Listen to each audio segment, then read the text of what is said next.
Hey guys, welcome to this little update video here for Secret of Evermore. We have a very active community, so recently there were found a few little neat skips and tricks and glitches I want to show you and my setups for it, so you can be the best Evermore runner in the world. Let's start it up. So the first thing right here after the guard skip,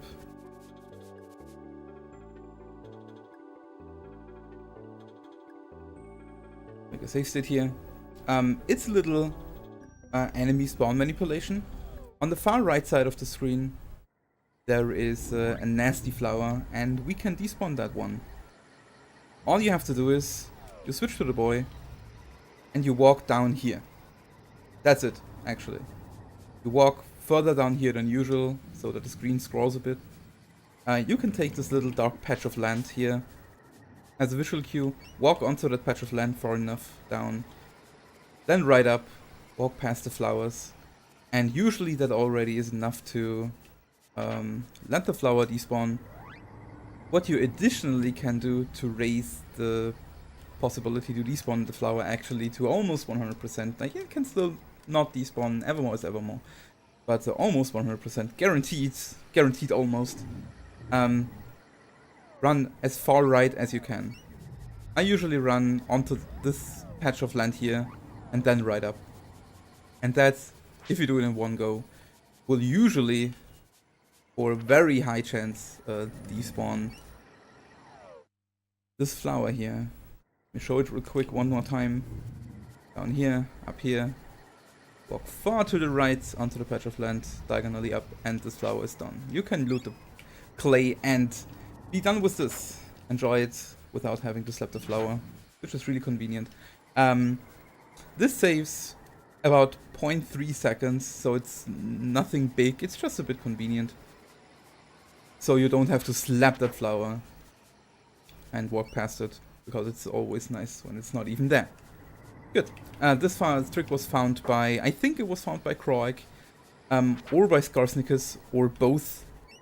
It's definitely coming from the French part of our community, I'm pretty sure. So thank all the French guys, they're awesome. Thanks Kroik, thanks Skars, thanks Skull Snails. Enjoy. Let's move on. So the next thing is the newfound Thrax outro skip. You may know there is a Thrax intro skip. If you don't know what that is, you can look up my tutorial on YouTube. It basically, there is an intro that is played when you enter Thrax's chamber, and we skip that one by jumping over the trigger. Oopsie. But you saw the trigger there. We jumped over it, and now we're in the Thrax fight without having to, without having any maggots to spawn and losing time because of that. We run up here. We cast our hard balls as usual.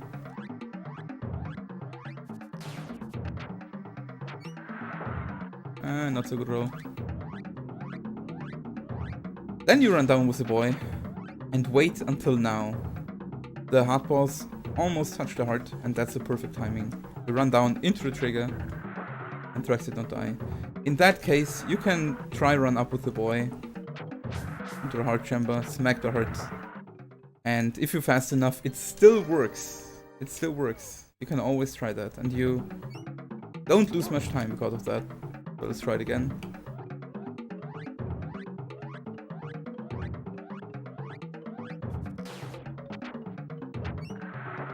Much better.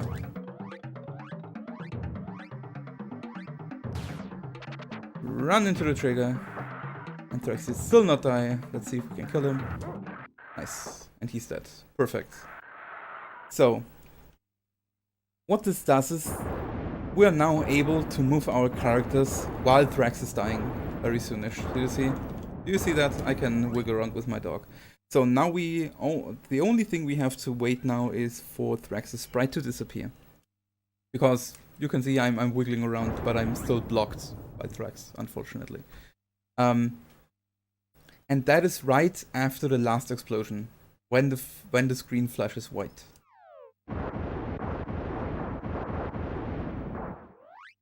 1 frame here. You see that? 1 frame not, 2nd frame disappeared. So, and this is the 1st frame after Thrax sprite disappeared. You still can see a few of the ribs down there, right side of the dog and left side of the boy. And now we can run up and free Stoneheart. Boom, freed.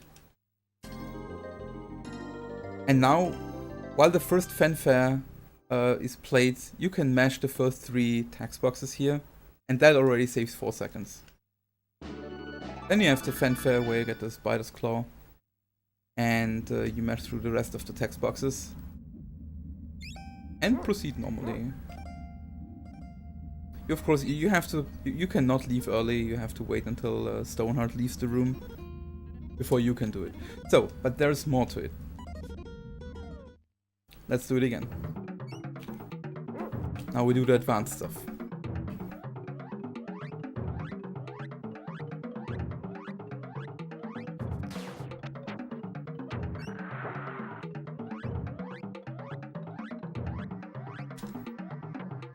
Run into the trigger.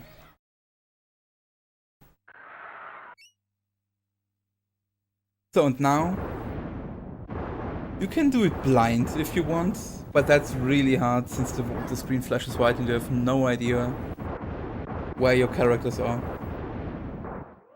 So this is the last frame before Thrax will disappear. So 1 more frame, yeah, disappeared. And if you're fast now, try to free Stoneheart as low as possible. Like, as fast as possible. Here, around here. That was still a bit high, but it's still working. And what this does is, when you're mashing through the text boxes very fast, the boy will walk up and trigger the 4th text box before he has the chance to raise his weapon. And that will trigger the 2nd part of the cutscene of Stoneheart. After the text box, he will raise his weapon, and you can mash through the rest of the text boxes while the 2nd part of the fanfare plays. That will save an additional 4 seconds. If you do it bufferless. The buffers cost about 1 second, maybe a bit less. So you won't save the full 8 seconds, you maybe save 7.3 or so. But that's still more than enough for a pretty consistent and execution heavy trick. It is absolutely consistent, it's pure execution. If Thrax dies, and you can do it, it's good.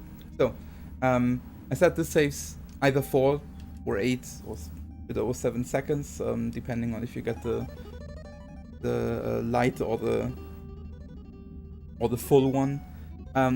This was found by Green Embler and changed the theme of Act 1 for us completely, because now there are actually times below 10-minute Act 1s possible. And that's really nice. So, thanks Green Embler for that. Let's move on to the next one. So, the next thing is just a little merging, another merging. We merged the cutscene, like, you know, the cutscene where you step on the pressure plate and the door to Magmar opens.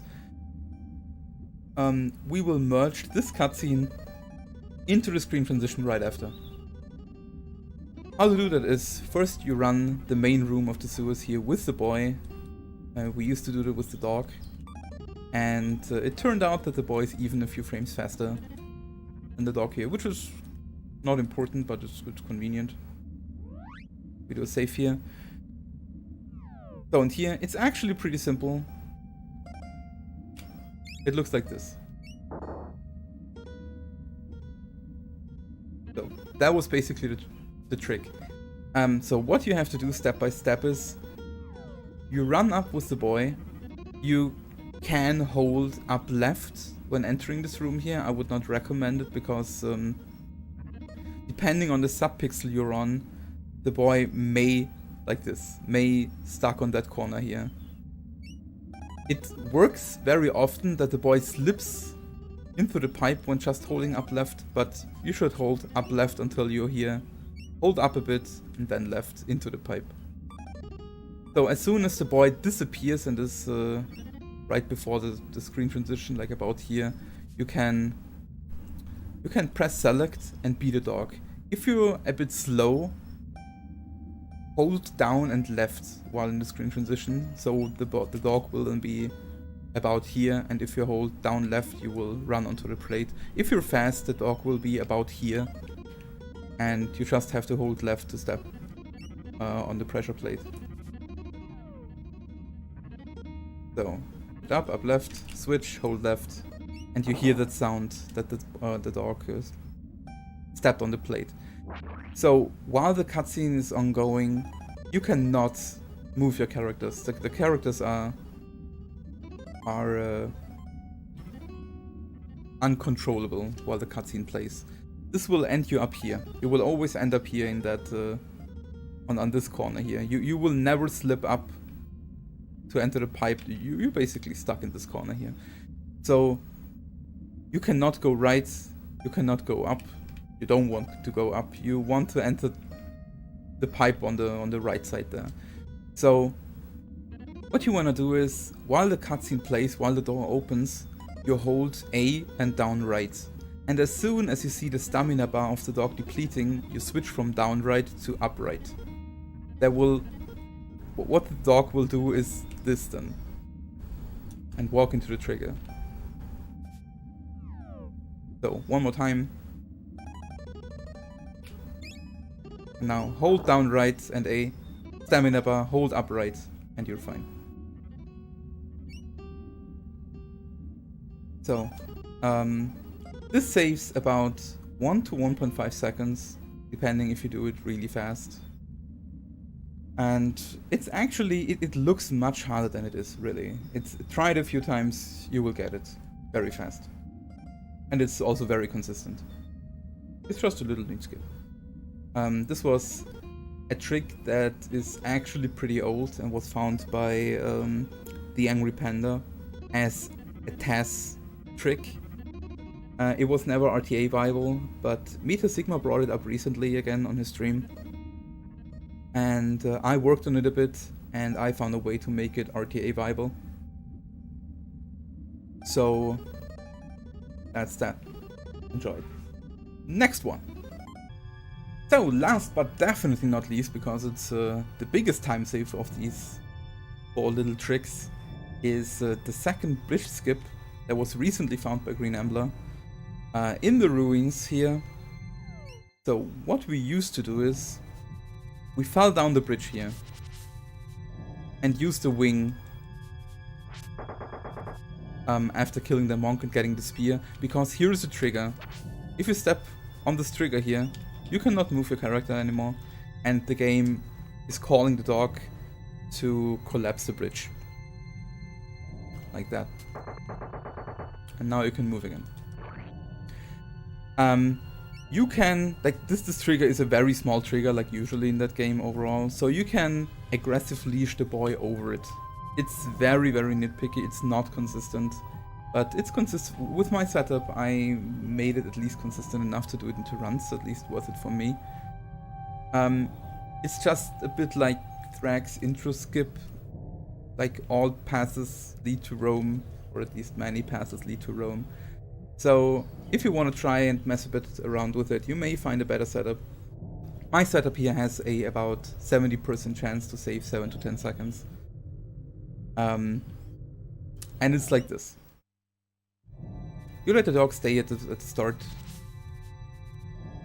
You make your way up here, trigger it, up until about here. Up until about here. The rest of the bridge you walk. Not run, you walk. Very high until you're about here, almost at the trigger. And then you smack that little slime for the air. You basically press B and make a hit. And then you wait until the hit animation almost finishes. Almost. Not completely, but almost. And then you press select. Like this. So this was very slow, of course, that's why it definitely not... If you do it very slow, it normally does not work.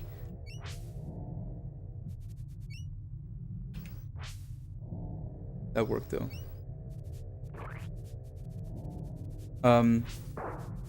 You also have to do it while pressing up. That may also be a good thing to mention.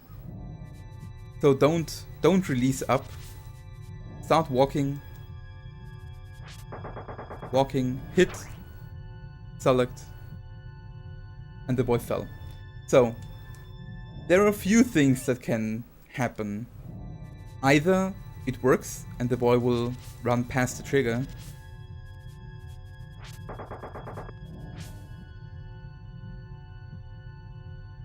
or the boy will fall like this. The worst thing that can happen is that the boy starts moving right when you switch back to the boy.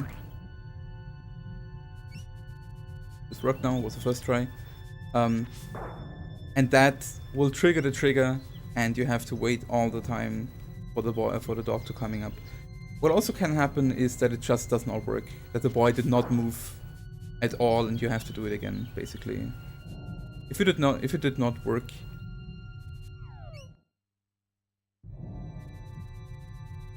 let me go up there real quick again.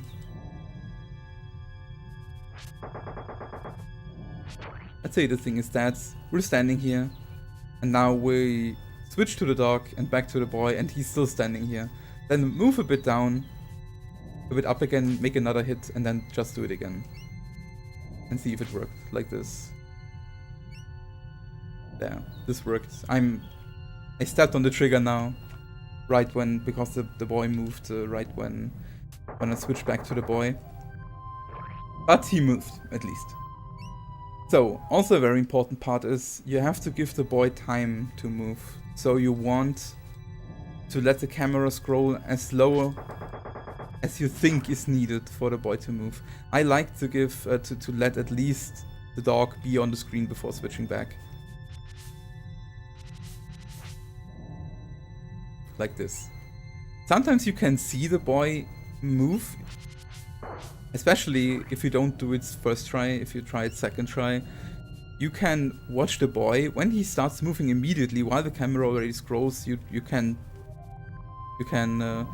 switch back immediately to the boy and you're fine.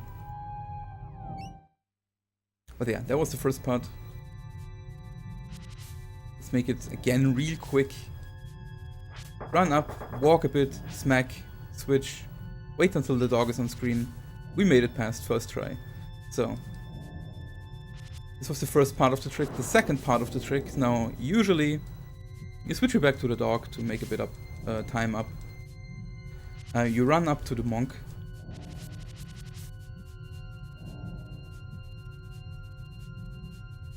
Kill it, and usually what we usually did was using wings to leave the temple and re-enter them. And re-enter it.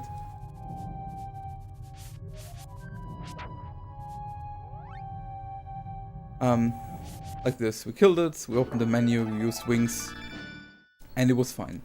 What we do now is we switch to the dog and leave the room. So that was the thing that saves us up to 10 seconds first try. Maybe even a bit more if you're really lucky with enemy RNG and monk RNG. So, but our sound is glitched now. There's no sound anymore. It's just a bit like the Verminator skip, where the sound glitches out in the prison. If I would trigger the bridge now with the spear, my sound would completely glitch out, and when I try to do another screen transitions, my console would soft lock. So how to prevent that is we walk back into this room, where we came from. We will get our music back again, and then we can leave it again and trigger the cutscene here.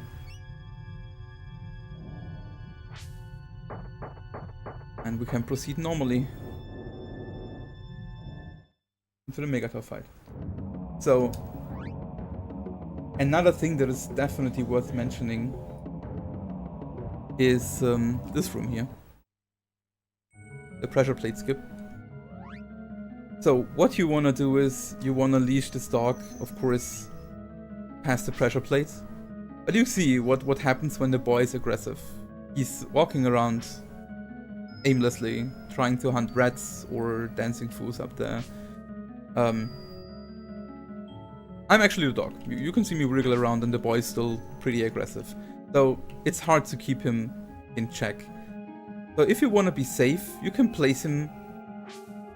You can place him about here. Open the menu. Feed him either petal or a nectar. Usually you get nectars in the desert by drops, or in the chamber where I have to wait for the Wigger fight. There is a petal in the bottom right chest. And you can lock him into place with a petal just like you would do on the Thrax intro skip. Switch to the dog and leash the dog over this trigger here. So, if you're fast and if you know what to do, you can still do it with an aggressive boy like this. It's not so bad. If you're not completely unlucky, if you're not really unlucky, and if you're not slow, if you make it in one go like this, it usually works. If you practice it a little bit, you can completely ignore that petal probably. You see that he walked away, but I was too fast for him. So fast. So that was just a little reminder. The boy has to be aggressive for the bridge skip. So what you can in theory also do is set the boy to defensive again and then to aggressive after this room, but this will probably take longer than just taking a petal. Especially given the fact that you have to use wings next anyway, and being in the item menu already is not much a time loss. So that's that. This trick was also found by Green Ambler, and is probably the biggest time save. I frame counted it to be worth about, I think, 647 frames or so, without even counting the menu you saved by not putting the boy back to defensive. So if you're really lucky and you execute it very fast, you get a first try and you get everything right and good RNG, you may save probably up to 12 seconds, I guess. 11.5, 12 seconds is probably possible with this one, so that's a huge chunk of time. Thanks Green Ambler for that. As said, many paths lead to Rome. So if you play a bit around with it, you may find a setup that is more consistent than mine. I would be more than happy if you find something to make it consistent. That would be awesome. But until then, you will hopefully put my setup to good use and get these 12 seconds. So guys, thanks for watching, and I hope I see you on stream. I hope you enjoyed the video. Bye guys.